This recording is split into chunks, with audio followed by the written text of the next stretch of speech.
G'day, it's Robbie again. In that last video you would have seen where I got this homebrew steam engine going, running on compressed air. Ran great. Well, I'm going to run this on steam, that's the full intent, and I'm making up a boiler for it, so I'll show you what's happening on the boiler scene. So here's the boiler, it's all complete. I've just it's silver soldering this morning, I haven't cleaned it up yet. The boiler will be something like here, and it's going to have a burner underneath it. So the burner will be coming in, so the boiler has to stand on something. So what the boiler is going to do is it's going to sit in some tube like that, part way up, and then the flame will come in through a hole underneath and heat the thing and trap the heat in there. So yeah, the boiler will probably just drop down about 15 mil. And I might put a couple of three little locating screws in there just to keep it in position. I'm not quite sure yet, or it'll sit on those screws anyway, regardless. So, but what I have to do today is I have to make a hole in this tube. And this is old treadmill tube, so you know, those old scrap treadmills, some good parts in those, you know, tubing, rollers, bearings, everything. Anyway, I'm digressing. So I've got to cut a hole in the side here. And what I've decided to do is I've decided to use a carbide chipped metal hole saw. I got a set from Bengal a long time back and reviewed them, and they were really good. And I'm going to use the biggest one of those to cut a hole in it. So I'll show you how it goes. I'll have to mount this in the forge or chuck and do it on the lathe rather than try to do it in the drill press. I think that'll be a lot more rigid and a lot more controllable. And yeah, lathe definitely is the way to go. Now there's two possible sizes I could drill into this. I could go that size, which would be okay, or I can go to the very largest size, which is this size, which is really big, and I think that would be better, give you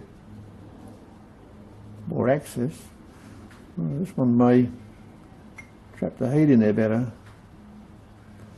Actually, I suppose this is probably a better size. Do we need to go this size? No, I've decided to go 3 of these, because when we use this one, if we're coming in from each side, there's not going to be a lot of metal left. So, yep, that's too big. We have to use that one. All right, off we go. We'll go to our slowest speed.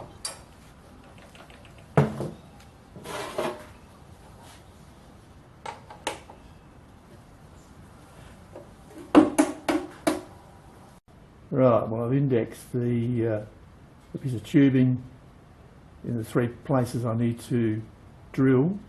So what I'll do is I'll drill one, then I'll just loosen it, rotate it, drill the other one, loosen it, rotate it, do the other one. I'm using a chuck rather than the collet to hold the carter, because it's got a triangulated, it's got flats on the shank, so that'll do the best job. And yep, running at the lowest speed, and it should do the job. If you go too fast, you can burn these tips, but they work quite well. I'll center drill it first. That's enough to index it. Give it a bit of lube.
And there's our hole number 1.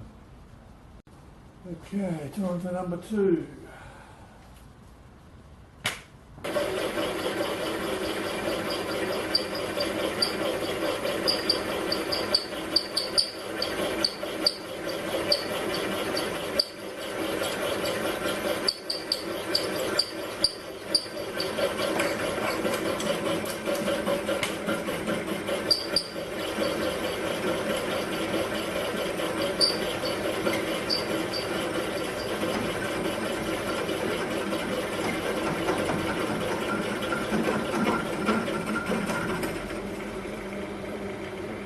Pretty hard stuff, that.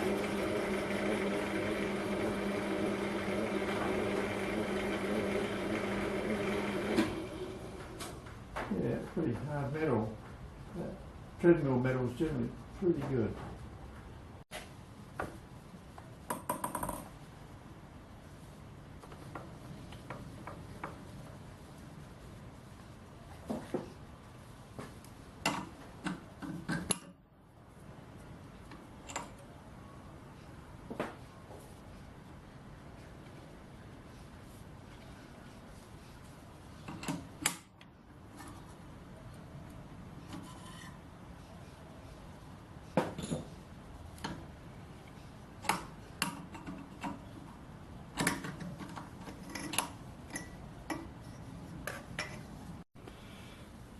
Well, there you go, all done.